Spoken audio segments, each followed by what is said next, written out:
once again to Let's Talk Marriage. This is Pastor Larry coming to you this Wednesday afternoon with Let's Talk Marriage.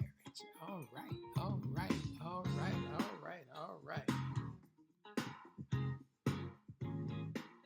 right, we're going to get right on into our thing on today. I'll get right on into our program on today. Hope everyone is doing well. If you woke up this morning, guess what? You are doing well. All right. Today on our program, we're going to be talking about catering to your spouse. Catering to your spouse. Or let me just put it this way, catering to your wife. There's a lot of things that our wives do, and we talked about it a lot of times on the program that men don't do. There's a lot of things that they do to keep the household together, and most of the time, the man is as they say, king of the castle or head of the household, but it's usually the woman that sets the pace for everything to run smooth. She's like when you go to a plant and you see CEO, but the person that actually runs the company is the manager, and that's how the wife is. She's the manager of the house, and she keeps everything running smoothly. If you don't believe it, let mama be in a bad mood and see how everything just shuts down. And you've heard so many times people say, happy wife, happy life. And that's actually a true statement, because when you keep your spouse happy, things will run smoother in the household. Sometimes it takes a little time to get things acclimated or get things going in the household.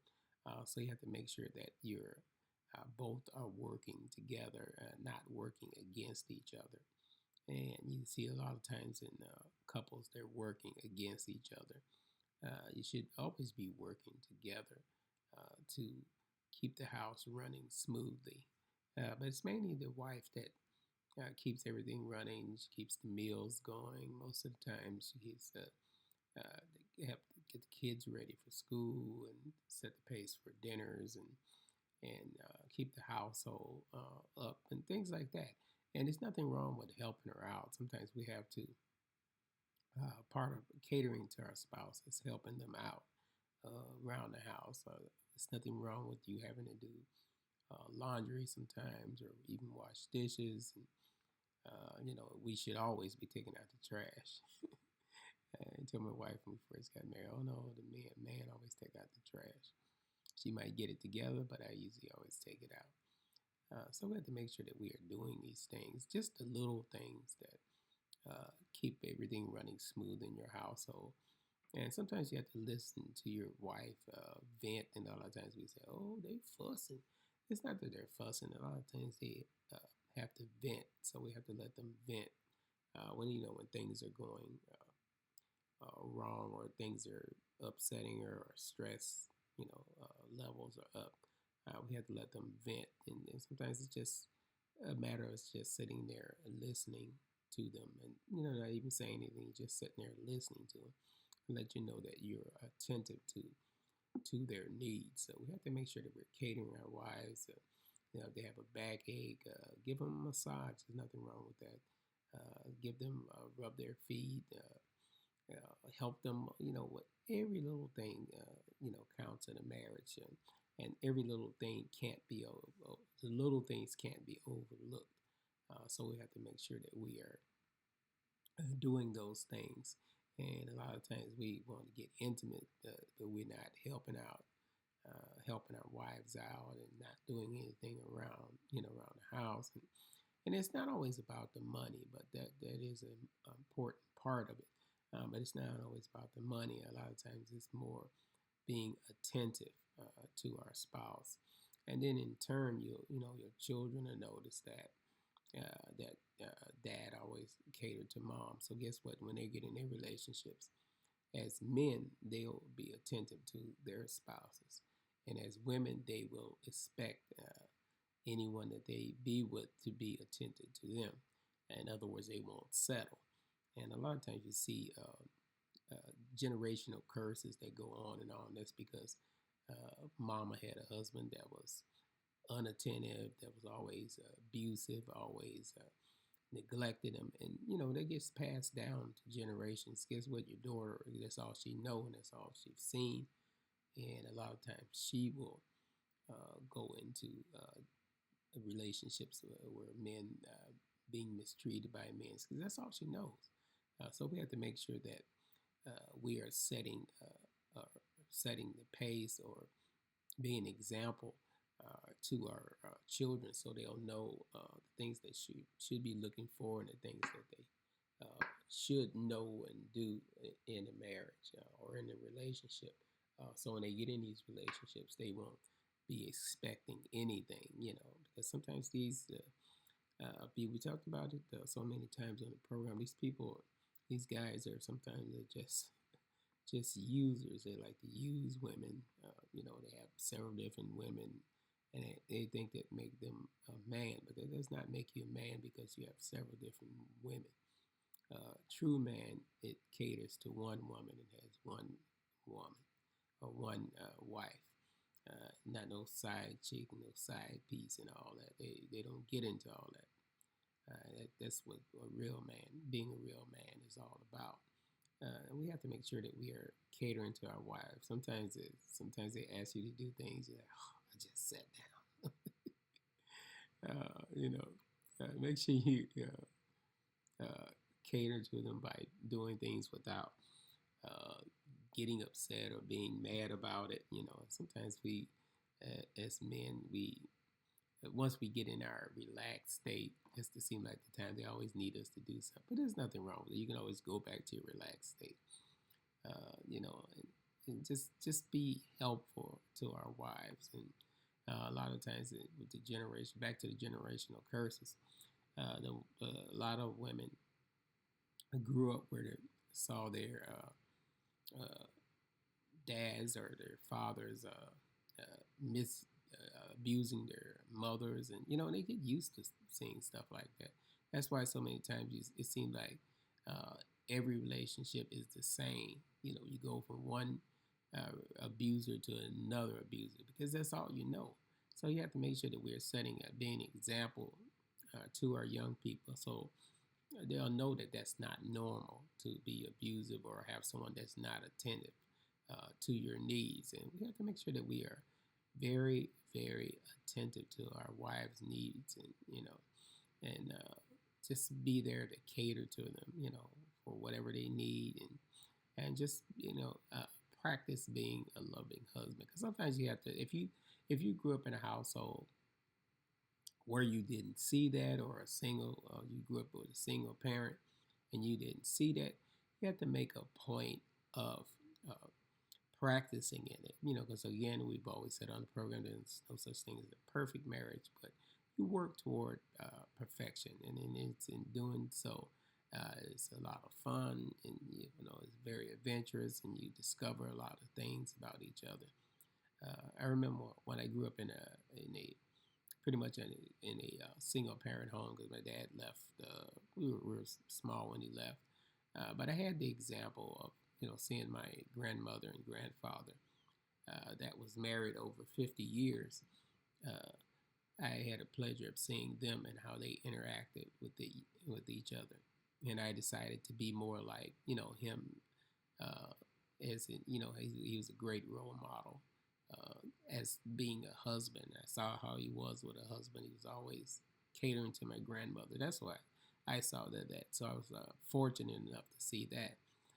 So that way I made sure that I didn't do the things that I saw and with other men and things that I knew. I made a point of not being like that. So you have to make sure that we are catering to our wives, and and there's nothing wrong with telling them you love them until they get tired of hearing it, or until you get to the point where they say, "What do you want?" So we have to make sure that we are catering toward our wives and just being loving husbands, listening to them, and sometimes when they want to say something, it might involve you. You want to retaliate, but trust me, don't retaliate, and the conversation will go much, much more smoother. and things will look a lot better. So we have to make sure that we are doing these things as husbands, and just being a great husband, practice being a great husband, and catering toward to our wives, and I tell you, it makes a world of difference when you're like that, because when they're in a conversation, uh, their friends will get tired of them saying, my husband this, my husband that. You get tired of hearing them say that. And that's the thing you have to be, and that's how you have to be to have a strong marriage. And just try to be your wife's friend, where she can come to.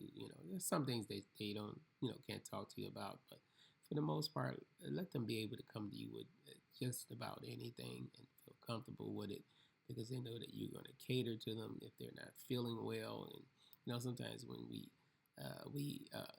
have a habit of ignoring our wives or not being attentive when they're saying they're not feeling well, or when they're tired. Oh, she ain't tired. She always tired.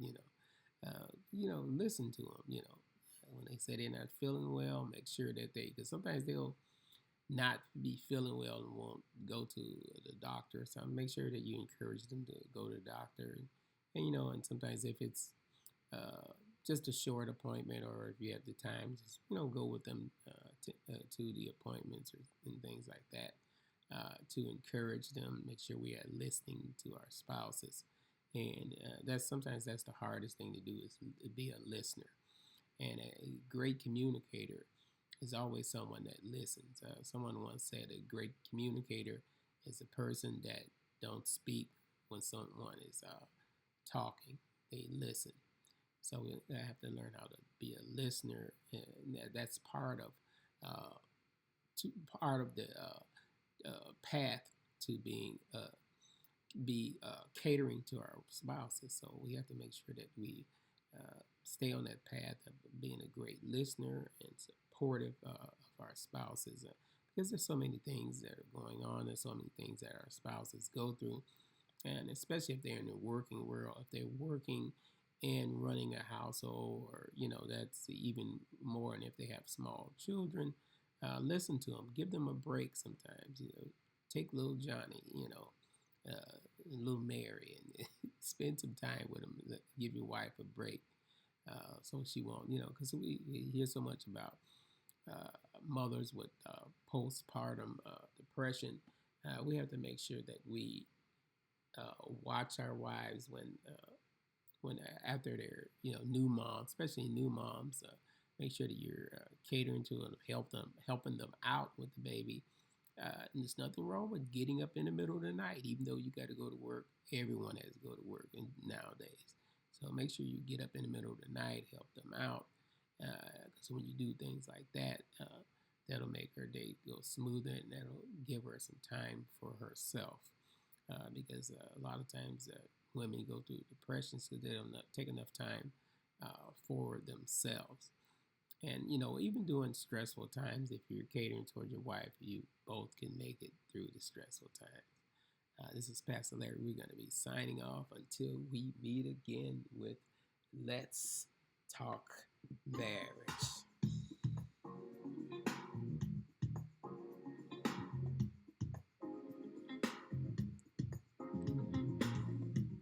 I want to take this opportunity to invite you out to our services at New Zion Christian Center.